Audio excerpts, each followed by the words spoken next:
I tried it out. Someone challenged me. His name is Paul. He is my friend, my big brother. I love him so much. And he said this to me and I will never forget.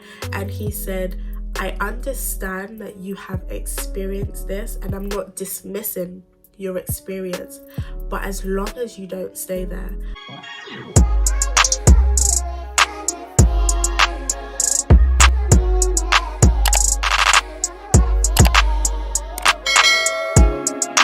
Hey guys, welcome back to my YouTube channel. I hope you guys are doing amazing. I'm back with another video, as y'all can see. And by the way, before I get into this video, I just have to put out a quick disclaimer. I have a blocked nose, so if you hear me pronounce certain words a funny way, or if I sound a bit weird throughout the video, that is the reason why. But I had to get this video done, so I got my drink with me. This is just orange juice, but yeah. And guys, you like my hair? Like this hair, I did this myself and I'm very proud. If you don't know, I have a business page where I provide hair colouring services, the Majesty Palace, so go check that out if you would like me to colour your hair. But this, I'm serving looks.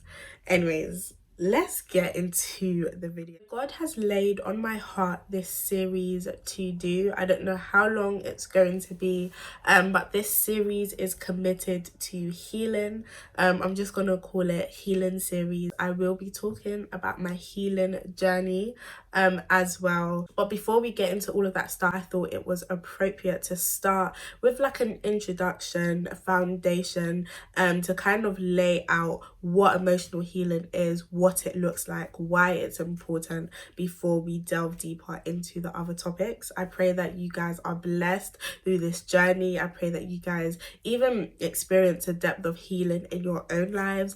And yeah, I hope you guys enjoyed. Don't forget to like, share and subscribe, and let's get into the video. When I was doing my research on the actual definition of emotional healing, the common theme slash definition I was getting was coming to terms or acknowledging life events that you have experienced that may hinder you from moving forward. My personal definition of emotional healing, or how I would kind of describe it to be, is processing traumatic events that you have experienced and walking in freedom from the pain or the negative impact that these events had in your life, so that you can move forward in a healthy direction. How I would describe emotional healing to be is processing traumatic events that you have experienced in your life and walking in freedom from the pain or negative impact that they produced, so that you can walk forward healthily. Why is healing important? I believe that healing is important because what we don't heal from will affect us in the future. Throughout this series, you may hear a lot of analogies. Analogies help me to best illustrate my message.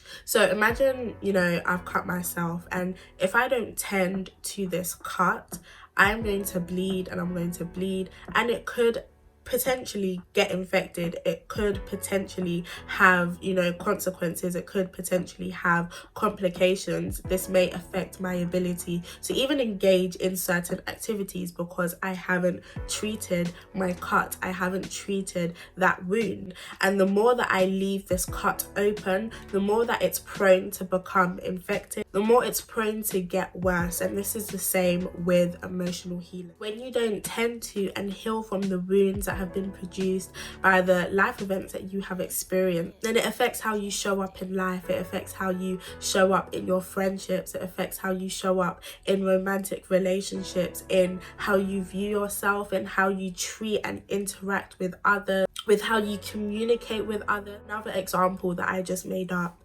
let's say Amy has grown up in a household where she has been surrounded by critical voices. Everything Amy has done has always consistently been criticized, and Amy now grows up, and as a result Amy now has a wound of insecurity, and she is very excessively critical of herself due to the traumatic life event slash experience that she has had. So now when we look at how Amy shows up in her friendships, Amy sometimes thinks that she's not a good friend because of the critical environment that she was brought up in. She has doubts that she even has the ability or the capacity to be a good friend, so she withdraws from friendship.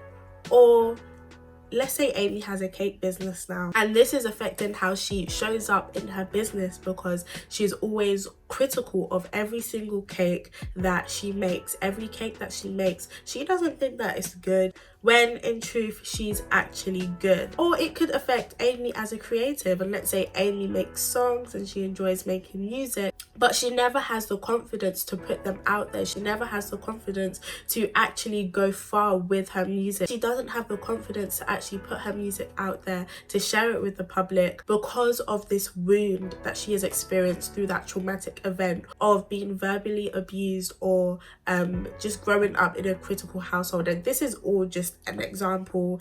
Someone might find that relatable, but the main thing that I want to highlight is that unresolved / unhealed from trauma affects how we show up in the future, affects how we show up in our friendships, in romantic relationships, in business, in our perceptions of ourselves, in our view of the world, in the way that we communicate. The reason why healing is so important is because it helps us reach our potential. It helps us get to where we need to be within ourselves in the area of character, even in relation to who God wants us to be. And as we go along the series, I am going to go in depth concerning what healing can look like. But I think the first step is acknowledgement. The first step is coming to terms with what you have experienced, coming to terms with your wounds, coming to terms with the reality of what has happened to you, coming to terms with the traumatic event that you have experienced, whether that was abuse, whether it was your experiences growing up in your household or in school. It could be bullying. Whatever that event / experience is for you, I really want to encourage you to come to terms with it, to really be able to sit and process that, okay, cool, this has happened to me. I have experienced this. When I was 10, this happened to me. When I was 5, I experienced this. At one point of my life, this happened to me. At one point of my life, this is how I felt about X. I present to you this challenge. I'm actually going to call it homework. I really want you to do this, and this is your first step to healing from that trauma, healing from the thing that has caused you hurt. And some of you may be thinking, Tabisa, this is very hard. Like, you're asking for a lot. Tabisa, I can't come to terms with what has happened to me, or I find it very difficult to come to terms with the fact that I had to experience and endure certain stuff in my childhood or growing up, or just in your life in general. But I'm here to tell you that you can, and I'm also here to comfort you with the truth that Jesus is with you, to journey with you through this healing process. And you might be watching this and you might not be of the Christian faith, you may not be a Christian, and that is completely fine. But there is a man named Jesus, and he desires for you to be whole. He desires you to walk in healing. He desires for you to not live a life of brokenness or stay in bondage and stay in unresolved trauma, but he desires to see you walk free. And even if you don't believe in Jesus, just try it out. And I promise you he will show up. But just in your own time, whether that be before you go to bed or wherever, just literally ask Jesus, if you are real, show me what it looks like to walk in emotional healing. Show me how I can walk out in healing. And I promise you, I promise you, he will come through. I'm even getting emotional because me, myself, I tried it out. Someone challenged me. His name is Paul. He is my friend, my big brother. I love him so much. And he said this to me, and I will never forget. And he said, I understand that you have experienced this, and I'm not dismissing your experience, but as long as you don't stay there, I want to challenge you, to actually journey with Jesus in healing. And when he said that to me, I was just like, whatever. But his words stood with me, like his words didn't leave. And I said, you know what, God, like, I was at a stage in my life where I thought that this particular thing that I needed healing from, I was convinced that I could not heal from it. And I will share this one day. But I was convinced that I couldn't heal from this. Like, I was convinced that I was going to stay in my brokenness, stay in my pain, stay in my unresolved trauma at the time. And I said to God, I said, I don't know how this is going to happen, but let's do it. I'm going to commit to healing, and I need you to show me how this thing works.